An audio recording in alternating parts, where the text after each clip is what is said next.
Sixth grade, Unit 1, Lesson 18, Surface Area of a Cube. Number 1. A. What is the volume of a cube with edge length 8 inches? The volume is three-dimensional, the width, the height, and the length. So the volume is going to be 8 times 8 times 8. The volume is 512 cubic inches, or 512 inches cubed. Another way to say it is 512 inches to the third power. B. What is the volume of a cube with edge length 1/3 centimeter? The width times the height times the length will equal the volume. So 1/3 times 1/3 times 1/3. The volume is 1/27 cubic centimeters, or 1/27 centimeters to the third power, or 1/27 centimeters cubed. C. A cube has a volume of 8 feet cubed. What is its edge length? The width times the length times the height equals 8 feet cubed.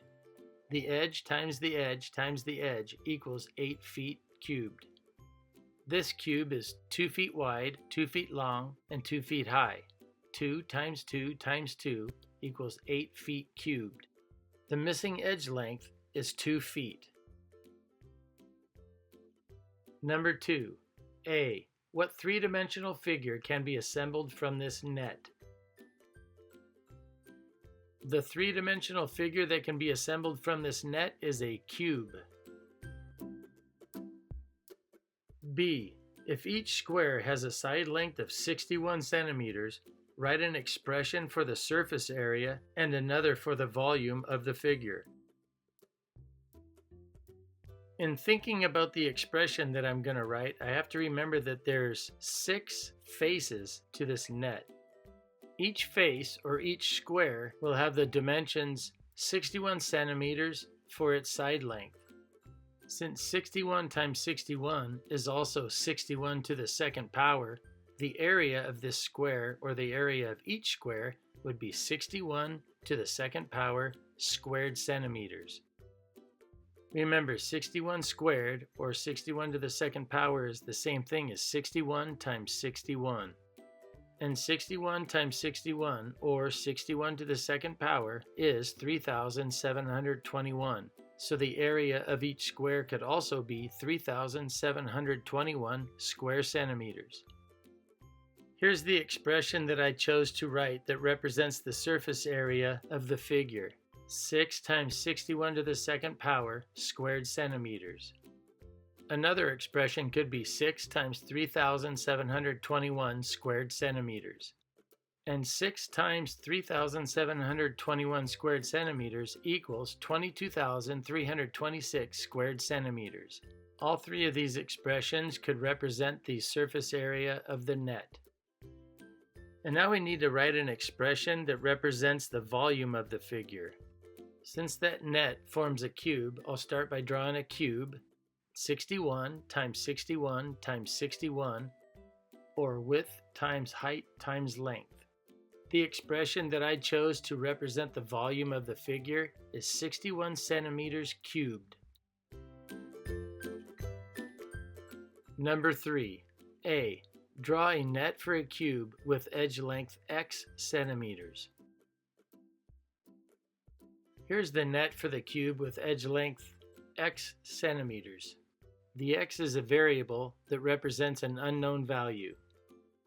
B. What is the surface area of this cube? That's also like asking, what is the surface area of this net?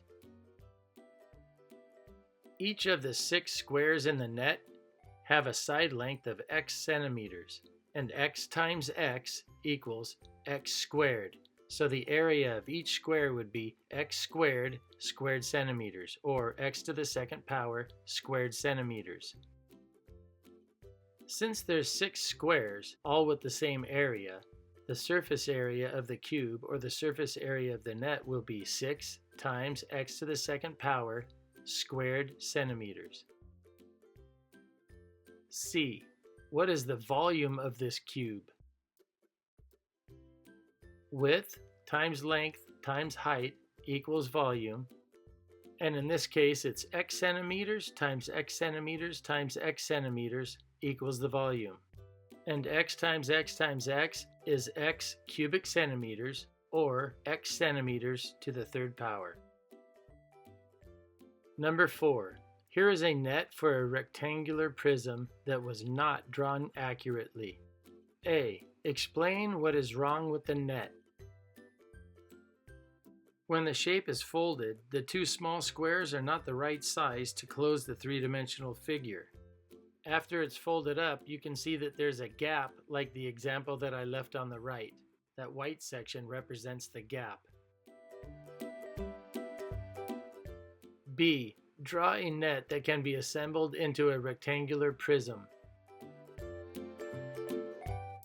There's quite a few different ways you can do it, but this is the way that I selected. And as you can see, I enlarged that section that was too short before, so now it would enclose the entire figure. C. Create another net for the same prism. I'm just going to make some adjustments to this existing net. First, I'm going to get rid of these two small squares. Then I'm going to add the correct length sides. Number 5. State whether each figure is a polyhedron. Explain how you know. Figure A is not a polyhedron because it has curved surfaces. It also has faces that are not polygons. Figure B is a polyhedron because it is composed of polygons. Each side of every polygon joins a side of another polygon. Number 6. Here is Elena's work for finding the surface area of a rectangular prism that is 1 foot by 1 foot by 2 feet. She concluded that the surface area of the prism is 296 square feet. Do you agree with her conclusion? Explain your reasoning. I disagree. Elena calculated the area of the top and bottom faces in square inches, but she calculated the side faces in square feet. To stay consistent with her measurements, she could change the 12 inches to 1 foot. Now the surface area for the top and bottom would be calculated by multiplying 2 times 1 times 1, and that would equal 2 times 1, which is 2. The area of the 4 side faces, which is 8, and the area of the top and bottom faces, which is 2, would combine for a total surface area of 10 square feet.